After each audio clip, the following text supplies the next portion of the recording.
मंत्री नंदी के काफिले की गाड़ी का एक्सीडेंट, ट्रैक्टर से टकराई, सीआरपीएफ जवान समेत 4 घायल, लखनऊ मेदांता में एडमिट कराया। यूपी सरकार के कैबिनेट मंत्री नंद गोपाल गुप्ता नंदी के फ्लीट की बोलेरो एक ट्रैक्टर से टकरा गई। हादसा संत कबीर नगर के पास हुआ। दरअसल गोरखपुर औद्योगिक विकास प्राधिकरण के 35वें स्थापना दिवस समारोह में सीएम योगी का कार्यक्रम था। मंत्री नंदी भी उसमें शामिल होने गए थे। शनिवार रात वे अपने काफिले के साथ वहां से लौट रहे थे। कांटी चौकी के पास मंत्री की सुरक्षा में चल रही बोलेरो गाड़ी एक ट्रैक्टर से टकरा गई। इसमें सीआरपीएफ के जवान सवार थे।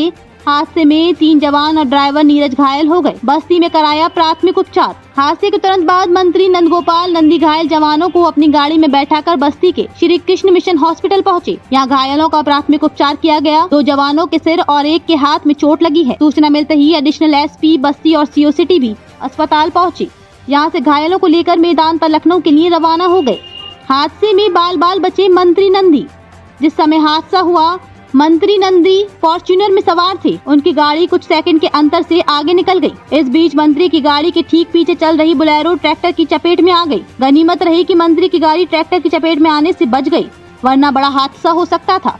इसी साल 31 जुलाई को कैबिनेट मंत्री नंद गोपाल गुप्त नंदी के बेटे और बहू की मर्सिडीज का एक्सीडेंट हो गया था। कन्नौज में एक्सप्रेस वे पर उनकी कार डिवाइडर से टकरा गई थी। इसमें नंदी की बहू की नाक पर गंभीर चोट आई थी। हादसा इतना भीषण था कि कार के परखच्चे उड़ गए थे। बेटे बहू को मेडिकल कॉलेज में भर्ती करवाया गया, जहाँ प्राथमिक उपचार के बाद उन्हें लखनऊ भेज दिया गया था। 11 जुलाई को ही नंदी के बेटे की शादी हुई थी। शादी के बाद सीएम योगी भी दोनों को आशीर्वाद देने पहुँचे थे।